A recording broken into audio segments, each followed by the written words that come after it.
Okay, so this week we actually got a bit of a double header of Monster Hunter Wilds. Obviously, the State of Play had a new bit of footage in there running on PlayStation, but primarily, and to begin with, we're going to be talking about the release of recommended specifications for the PC version of the game. Because, man, you've got some stuff to say about this, haven't you, Alex?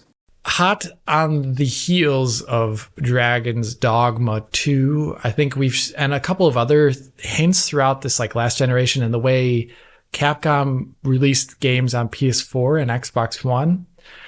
Yeah, I think they've had some like strange ideas internally about like how to optimize a game for a set frame rate.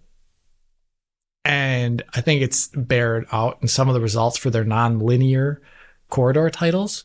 So Dragon's Dogma, I think 2 didn't run very well, and it still doesn't run very well in a lot of ways. And I think also their last Monster Hunter game on PC and console also didn't run too great. And unfortunately, the specs that they released here for the PC version so far also point to perhaps a game that'll run in a troubled manner, at least at release. Because if you look there at the recommended specs, I almost want you just ignore whatever they say about the GPU there, the GPUs listed. Look at the CPUs, and then look at the recommended resolution and also the little parentheses right next to it. It says 1080p 60 frame generation, essentially. And that to me is concerning because neither NVIDIA or AMD actually recommend using FrameGen from a 30 FPS base to get up to 60, most likely for visual reasons, for a lot of game content and not holding up too well. Also from a player experience perspective, the input latency from that is going to be a lot higher than at higher frame rates. Yep. But what? We just saw this recently with Black Myth Wukong, where that is not a great experience visually and input latency wise. Like, it doesn't look great at all. And they're saying to do that exact same thing on a PC game. Now, I don't know what to say to them about this other than you should have written the spec sheet differently. You should not have the expectation to have frame generation as be part of the spec sheet's recommended spec. If it was a recommended spec for something like path tracing, I'd find it more reasonable. Oh, yes. But yeah, because frame generation is being the way we achieve great path tracing performance these days. I think it's an accepted thing. But for a game that is not going to be using path tracing, I don't know. And you just go back over to that state of play footage of Monster Hunter and the last couple of times we've seen it before this. I don't know. They keep showing it off at 30 FPS ish. And I did notice it's having the frame pacing issue in the trailer. And I'm just kind of worried about this release as a result of that. I don't want to fearmonger about recommended spec sheets because sometimes they're written very poorly to give you bad impressions about games. I think Alan Wake did that a little bit too. Like Alan Wake 2 was realistic, maybe even a little too hardcore in their spec sheet release. Then the game kind of ran fine, actually. It was just GPU heavy, right?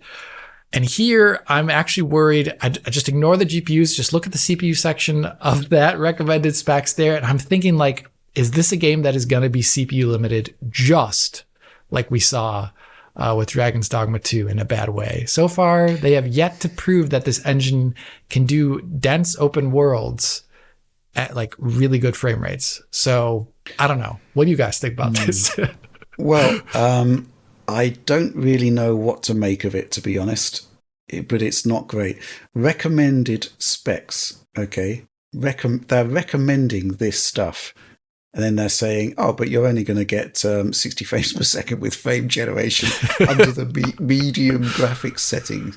So is medium graphics setting the recommended setting? What's happened to high and very high ultra, etc. That doesn't make sense. Secondly, let's take a look at the processors that they're recommending here: 11600K, 12400, 3600X, and 5500. Those are two very different. I mean, it seems to me that based on this, you've got a wide gamut of recommended CPU performance, because a 5500 versus an 11600K That's so is different. actually quite different.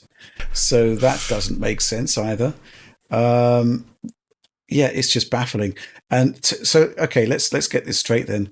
1080p 60 with frame generation. Let's say you're running locked to 60 frames per second. That means that you'll be getting 30 frames per second generated by the GPU in the traditional sense. And for that, you need a 6700 XT for medium settings. This is At this is kind of 1080p. at 1080p. This is like mind-boggling. So I think, I think anybody that's putting frame generation into recommended specs needs to quote unquote have a word with themselves, because it's just not great. And if this is indeed how heavy the game is, and to be fair, 2070 Super 4060, these aren't high-end GPUs.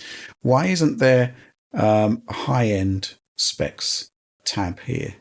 Why is it just minimum and recommended? I wouldn't recommend those specifications for that level of performance.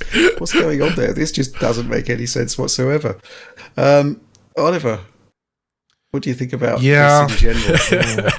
I mean, recommending frame generation for 60 FPS is kind of ridiculous. I mean, we've seen it on console, unfortunately, now with the first Ascendant and, of course, the infamous Black Myth Wukong. It doesn't feel that great on the controller pad there. I really do think you want a higher frame rate, higher update there for frame generation to work really at all. I guess here you'd kind of expect that maybe on the CPU side that something like, again, if you take these specs at face value, something like a 14900K or 7800 X3D should be able to pull off something like 60 FPS, but with Capcom, I don't really know what they mean by 30 FPS, if they actually mean a consistent 30 FPS, because certainly with something like Dragon's Dogma 2, that wasn't really the case, right? That you could actually get a stable frame rate on those higher-end CPUs even. I guess there's also a question about what kind of technologies they're pushing here, because if they do ray tracing, then maybe that's more understandable, not acceptable, but understandable. But I'm not really seeing any I'm seeing the classic RE engine SSR, basically, to put it less diplomatically, in some of these scenes where there's really nasty issues with occlusion and it just looks not that great. I don't know about RTGI. Hard to say. It definitely doesn't look as good as Dragon's Dogma 2, I think, in that respect. The indirect lighting doesn't look as good. Right? It doesn't look, it just doesn't look that great in general. I mean, maybe it's the older RE engine RTGI, maybe. I don't know. Maybe not. It's a little weird. But I also do feel like with these Capcom games, they kind of just develop the game, don't really put that much thought into performance, I feel like, and then kind of just assume that you have a powerful enough PC or a VR display to kind of power past those issues, instead of developing games with a really strong performance target, like setting your profiling tools to 16.6 milliseconds, 16.67 milliseconds, and then it flashing red anytime you're over budget, kind of the way that it maybe should be there.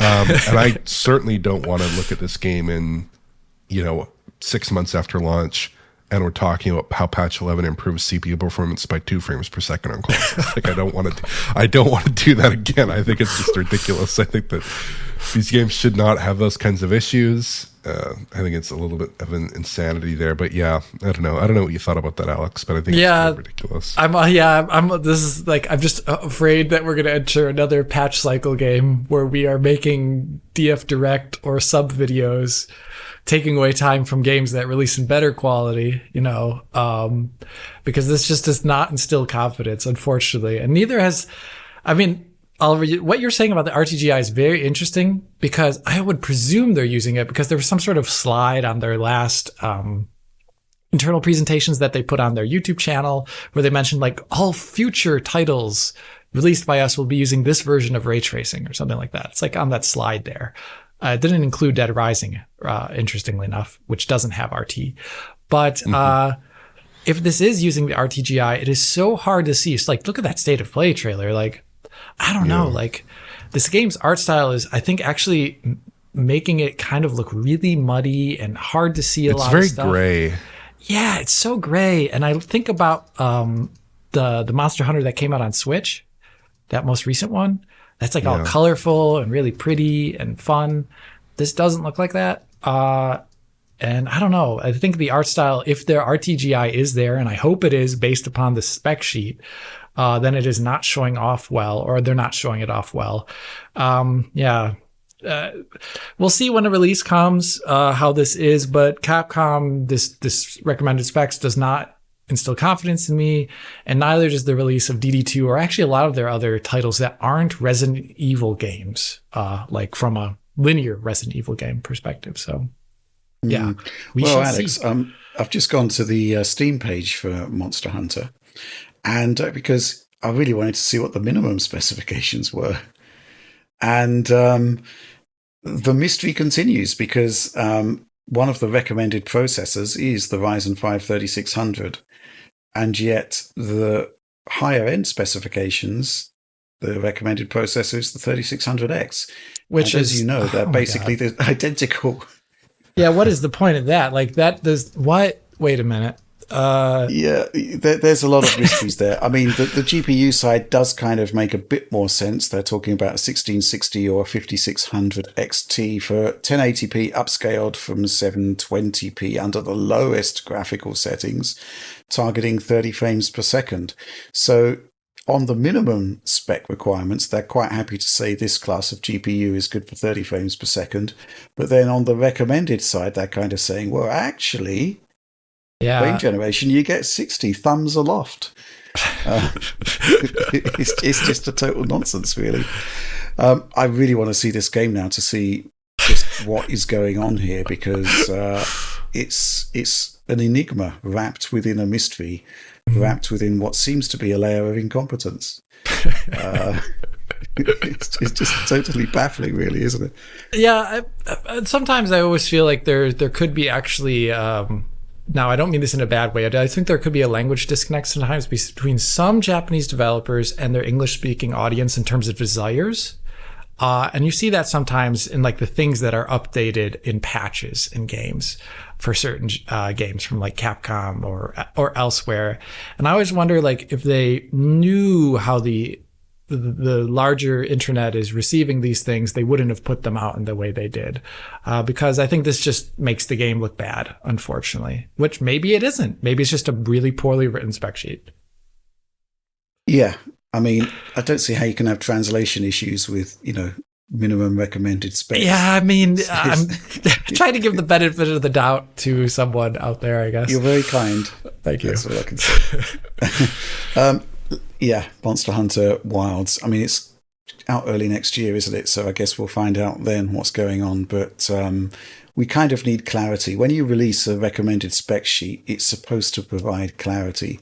And there's very, very easy ways to do that. And this isn't one of them.